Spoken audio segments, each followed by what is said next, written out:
Mi nombre es Sofía Crespo, y el día que mi hermana me dijo que yo era básicamente una guardia de seguridad con placa, acababa de terminar un turno de 14 horas persiguiendo a un asesino en serie que había matado a 6 mujeres en 3 provincias distintas. Tengo 42 años. Soy agente especial supervisora de la Unidad de Análisis de Conducta de la Policía Nacional, con base en Madrid. Durante los últimos 8 años he elaborado perfiles de delincuentes violentos, he coordinado búsquedas a nivel nacional y he trabajado en casos que aparecen en los titulares, pero nunca incluyen mi nombre. He entrevistado a más de 200 delincuentes condenados. He estado en escenas del crimen que darían pesadillas a la mayoría de la gente durante años. He mirado a los ojos de personas que han hecho cosas indescriptibles y me he mantenido lo suficientemente tranquila como para conseguir que confesaran. Pero para mi familia, yo era simplemente Sofía, la que no pudo ser una abogada de verdad.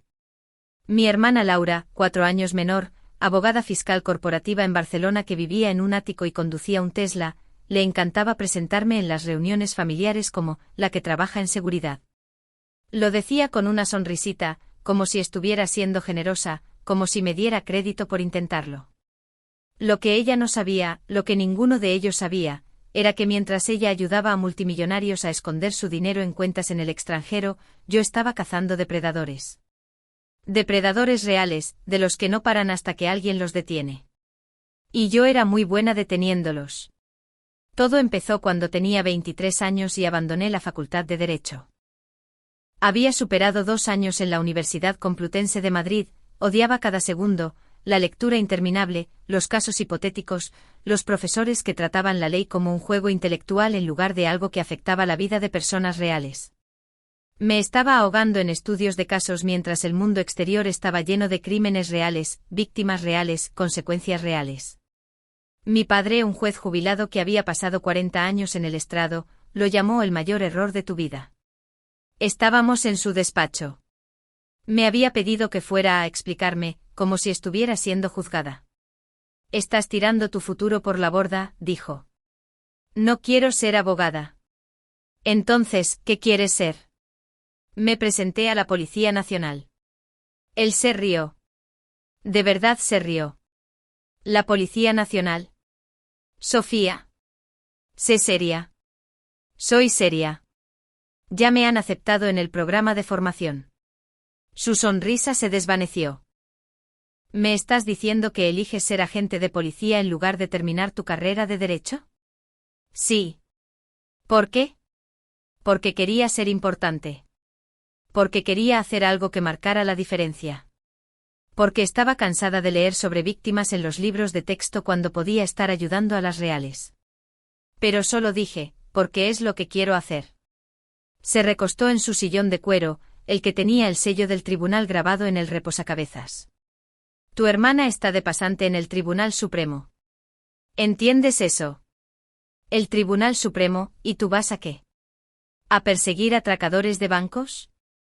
Algo así. Negó con la cabeza. No vengas llorando cuando te des cuenta de lo que has renunciado. Salí y no le hablé durante 2 años. La formación en la academia fue brutal. El entrenamiento físico, las calificaciones de tiro, los escenarios interminables diseñados para destrozarte y ver de qué estabas hecha. Pero yo prosperé. Era rápida, concentrada e intrépida. Obtuve una de las mejores puntuaciones de mi clase. Después de la graduación, me asignaron a la oficina de campo de Valencia. Atracos a bancos, delitos de cuello blanco, corrupción pública. Era un buen trabajo, un trabajo importante, pero no era lo que quería. Lo que quería era entender por qué la gente hacía cosas terribles. No de una manera abstracta y académica, sino comprenderlo de verdad para poder detenerlos antes de que volvieran a hacerlo. Me presenté a la Unidad de Análisis de Conducta cuando tenía 29 años. Me rechazaron. Volví a presentarme a los 30. Me rechazaron de nuevo. En mi tercer intento, a los 32, me aceptaron. Llamé a mi padre para contárselo. Estaba cenando con Laura y su nuevo marido, un gestor de fondos de inversión llamado Marcos, que llevaba gemelos y hablaba de su handicap de golf. Eso es bonito, Sofía, dijo mi padre. Espera, Laura quiere saludarte. Sofía. Dios mío. Me he enterado. Enhorabuena por tú. ¿Qué era otra vez? Entré en la UAC, la unidad de análisis de conducta, ¿verdad? Esa cosa de resolver crímenes. Hacemos perfiles de delincuentes violentos, asesinos en serie, violadores, secuestradores. Ayudamos a la policía local. Suena intenso. Oye, acabo de ser nombrada socia senior en mi firma. Un bono de 6 cifras. Marcos y yo estamos pensando en comprar una casa en Marbella. Es genial, Laura. Deberías visitarnos. Trae a tú. ¿Tienes novio? No. Oh, bueno, cuando tengas algo de tiempo libre, avísame. Vale, aquí está papá. Mi padre volvió al teléfono. Estamos muy orgullosos de ti, Sofía. Has encontrado tu nicho, dijo nicho de la misma manera que se diría trofeo de participación. Colgué y miré la pared de mi apartamento. Pintura blanca y lisa. Una sola foto enmarcada de mí en mi clase de la academia. Un escritorio del gobierno con una pila de expedientes que había traído a casa para estudiar. Había encontrado más que un nicho. Había encontrado mi vocación. Pero ellos nunca lo entenderían. Cuando tenía 35 años, había trabajado en 63 casos importantes. Había ayudado a detener a asesinos en serie, depredadores de niños, terroristas nacionales. Había dado testimonio que metió a monstruos de por vida en la cárcel. Había caminado por escenas del crimen que me perseguirían para siempre. Pero nunca miré hacia otro lado porque alguien tenía que mirar. Alguien tenía que preocuparse. Mi familia todavía pensaba que estaba desperdiciando mi potencial. Laura se casó en una finca vinícola de La Rioja. Boda en viñedo, 300 invitados, barra libre. Volé desde Madrid, exhausta por un caso en Galicia. Un hombre que había estado secuestrando a universitarias y manteniéndolas en el sótano de una casa de campo. Habíamos encontrado a 2 de ellas con vida. Una no lo consiguió. Todavía estaba procesando eso cuando entré en la cena de ensayo. Laura me vio primero. Sofía, viniste. Me abrazó, luego se echó hacia atrás. Dios mío, pareces agotada. ¿Estás bien? Estoy bien. Solo trabajo. ¿Sigues con lo de la Policía Nacional? Sí, eso es muy guay. De una manera oscura. Marcos, ven aquí. Esta es mi hermana, la agente de la Policía Nacional. Marcos me estrechó la mano, su agarre débil y húmedo. Policía Nacional. ¡Guau! ¿Llevas un arma ahora mismo? Sí. Se rió nerviosamente. Eso es una locura. ¿Qué investigas? Crímenes violentos. Principalmente delincuentes en serie. Cosas pesadas. No sé cómo te las arreglas con eso. Me volvería loco. Volvió a reír. Me estreso solo con las auditorías fiscales. Laura le pasó el brazo por el suyo. Marcos está siendo modesto. Acaba de cerrar un trato por valor de 80 millones. ¿80 millones? Sofía. ¿Te lo imaginas? No, dije honestamente. En fin, estamos muy contentos de que estés aquí. Sé que estás súper ocupada con tus casos y todo, pero la familia es importante, ¿verdad? Sonreí, asentí, fui a la barra y pedí un whisky doble. La boda fue preciosa. Laura llevaba un vestido que costaba más que mi coche. Marcos lloró durante los votos. Mi padre pronunció un discurso sobre lo orgulloso que estaba de sus 2 hijas, una abogada brillante, la otra sirviendo a su país a su manera. A su manera, como si estuviera pintando acuarelas o siendo voluntaria en un comedor social. En la recepción, me senté en una mesa con primos lejanos que apenas conocía. Una de ellas, una mujer llamada Patricia que vendía bienes raíces, me preguntó qué hacía. Estoy en la Policía Nacional. Oh, qué interesante. ¿Trabajas en una oficina? A veces. También trabajo en el campo. ¿En el campo? ¿Cómo fuera? Escenas del crimen, sobre todo. Su cara palideció. Oh, eso debe ser difícil. Lo es. No creo que pudiera hacer eso. Soy demasiado sensible. Lloro con los anuncios de comida para perros. Se rió. Entonces, ¿qué te hizo querer hacer eso? ¿En lugar de un trabajo normal? La miré a ella, a su maquillaje perfecto y su vestido de diseñador, y la forma en que ya estaba mirando alrededor de la sala en busca de alguien más interesante con quien hablar. Alguien tiene que hacerlo, dije. Cierto, por supuesto. Bueno, bien por ti. Se dio la vuelta y empezó a hablar con la persona de al lado sobre propiedades de inversión. Me fui una hora después. Nadie se dio cuenta. Hace 3 años, fui ascendida a agente especial supervisora. Empecé a liderar mi propio equipo. 4 agentes, todos más jóvenes, todos ambiciosos, todos dispuestos a hacer el trabajo que nadie más quería hacer. Trabajamos en casos que fueron noticia nacional. Una red de secuestro de niños en Andalucía, un terrorista en el País Vasco, un asesino en Cataluña que había estado operando durante una década. Era buena en mi trabajo, mejor que buena. Tenía instintos que otros agentes no tenían. Podía mirar una escena del crimen y ver la historia. Podía entrevistar a un sospechoso y saber en minutos si mentía.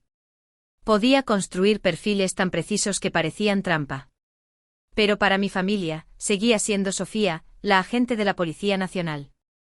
No la agente especial supervisora Crespo. No la mujer que había metido en la cárcel a algunos de los criminales más peligrosos del país. Solo Sofía, la que no terminó la facultad de Derecho, la que podría haber sido algo. Dejé de ir a casa en vacaciones. Era más fácil. Mi padre llamaba cada pocos meses, preguntaba cómo estaba, me hablaba del último ascenso de Laura, de su nueva casa, de su vida perfecta. Nunca me preguntó por mis casos, nunca preguntó si estaba bien. Nunca preguntó qué se sentía al pasar los días nadando en lo peor que los humanos podían hacerse unos a otros. Me dije que no importaba. Tenía mi trabajo, mi equipo, mi propósito. Pero importaba. Siempre importó. El verano pasado, Laura me llamó de repente. Sofía, necesito tu ayuda. Estaba en mi oficina de Madrid revisando fotos de autopsias de un caso en Extremadura. ¿Qué pasa? Es Marcos. Su voz temblaba. Él ha estado actuando raro, quedándose hasta tarde, siendo muy secreto. Creo que me está engañando. Dejé las fotos. ¿Has hablado con él? Lo niega, pero sé que algo anda mal. ¿Puedes investigarlo? Eres de la Policía Nacional. Debes tener tus métodos. Laura, yo investigo asesinos en serie, no maridos infieles. Por favor, no sé a quién más preguntar. Solo necesito saber la verdad. Cerré los ojos. Está bien. Envíame su información. Veré qué puedo encontrar. Gracias a Dios. Gracias. Eres una salvavidas. Pasé 2 días investigando, revisé sus finanzas, sus registros telefónicos, su historial de viajes. Encontré lo que buscaba en menos de 48 horas. Marcos no estaba teniendo una aventura. Estaba malversando fondos de sus propios clientes. Millones de euros canalizados a través de empresas fantasma y cuentas en el extranjero. Llevaba años haciéndolo. Llamé a Laura. No es una aventura. Gracias a Dios. Entonces, ¿qué es? Está robando a sus clientes. Es grave, Laura. Muy grave. Silencio. ¿Qué? Encontré pruebas de fraude, blanqueo de dinero, evasión de impuestos. Si esto sale a la luz, y lo hará, se enfrenta a cargos federales. 20 años, tal vez más. No te equivocas. Marcos no haría eso. No me equivoco. Tengo los registros bancarios, las transferencias, las empresas fantasma. Todo está ahí. Empezó a llorar. Sollozos grandes y ahogados. ¿Qué hago? Buscas un abogado, uno bueno, y te distancias de él lo más posible. Pero soy su esposa. Entonces también vas a necesitar un abogado para ti. Colgó. 3 días después, agentes federales, no de mi equipo sino colegas de la División de Delitos Financieros, arrestaron a Marcos en su oficina. Fue noticia. Abogado fiscal de Barcelona arrestado por malversar más de 30 millones de euros. Los clientes del bufete estaban furiosos. El escándalo estaba por todas partes. Laura pidió el divorcio una semana después. No me llamó. Hace 6 meses mi padre sufrió un ataque al corazón, una cirugía de bypass triple. Sobrevivió pero estuvo cerca. Volé a Barcelona, fui directamente al hospital. Laura ya estaba allí, con aspecto demacrado y exhausto. Había perdido peso. Tenía el pelo recogido en una coleta desordenada. No se parecía en nada a la mujer pulcra y perfecta que había visto en su boda. Sofía, ¿cómo está? Estable, durmiendo. La cirugía salió bien. Me senté a su lado en la sala de espera. ¿Cómo estás? Ella se rió amargamente. ¿Cómo crees? Mi matrimonio se ha acabado. Mi exmarido está en la cárcel. Todo el mundo que conozco piensa que yo estaba metida en el asunto. Me miró. Tú lo sabías. Me lo dijiste, pero no te creí. Lo siento. No lo estés. Tenías razón. Estabas haciendo tu trabajo. Se secó los ojos. Nunca te di las gracias por investigarlo, por decirme la verdad, aunque no quisiera oírla. Eres mi hermana. He sido una hermana terrible. No discutí. Nos sentamos en silencio un rato. Luego dijo, háblame de tu trabajo. De verdad, háblame. Quiero saber. Y lo hice. Le hablé de los casos, de las víctimas, de los monstruos, de las noches largas y las pesadillas, y del peso de saber que si fallaba, la gente moría. Le hablé de la chica de 16 años que habíamos rescatado de un sótano en Murcia, y de cómo me había tomado la mano en la ambulancia y susurrado, gracias. Le hablé del asesino que habíamos atrapado en Asturias después de una búsqueda de 2 años, y de cómo yo había sido la que lo había entrevistado, la que le había hecho confesar, la que finalmente había dado un cierre a la familia. Laura escuchó. De verdad escuchó. Cuando terminé, estaba llorando de nuevo. No tenía ni idea, susurró. Pensé que solo. No sé. Pensé que era solo un trabajo. No es solo un trabajo. Ahora lo veo.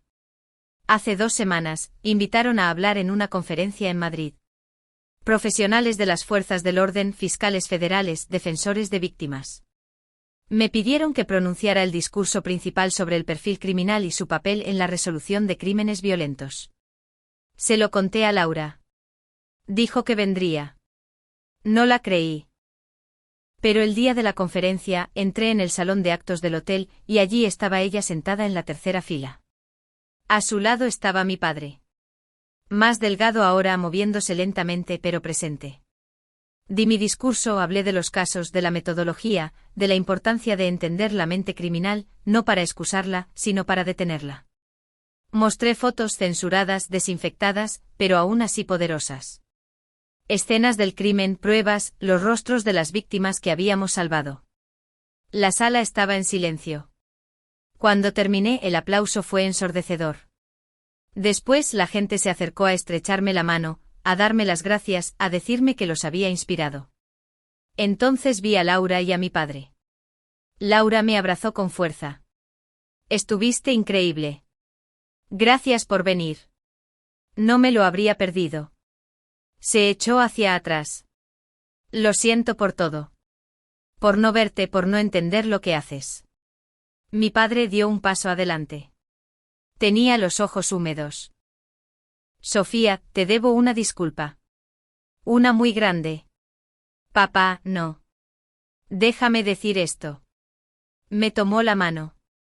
Pensé que estabas cometiendo un error. Pensé que estabas tirando tu potencial por la borda. Pero me equivoqué. No lo tiraste. Simplemente lo usaste de otra manera. Mejor. Su voz se quebró. Estoy tan orgulloso de ti. Debería haber dicho eso hace 20 años. No pude hablar. Solo le sostuve la mano y asentí. Laura me rodeó con el brazo. No eres básicamente una guardia de seguridad, Sofía. Eres una maldita heroína. Me reí y lloré, los abracé a los dos. Por primera vez en 20 años me vieron. ¿De verdad? Me vieron. Tengo 42 años. He pasado 19 años persiguiendo a las peores personas del mundo. He visto cosas que la mayoría de la gente no puede imaginar. He salvado vidas.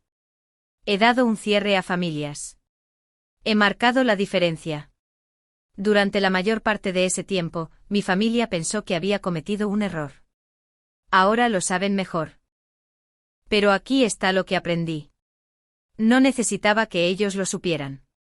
No necesitaba su aprobación, ni su orgullo, ni su comprensión. Necesitaba saberlo yo. Necesitaba despertarme cada día y saber que lo que hacía importaba, que estaba usando mi vida para algo importante, algo real. Su validación es agradable. Es sanadora. Es cerrar una herida que no me di cuenta de que todavía estaba abierta. Pero incluso sin ella, ya estaba completa porque conocía mi valía y eso siempre fue suficiente.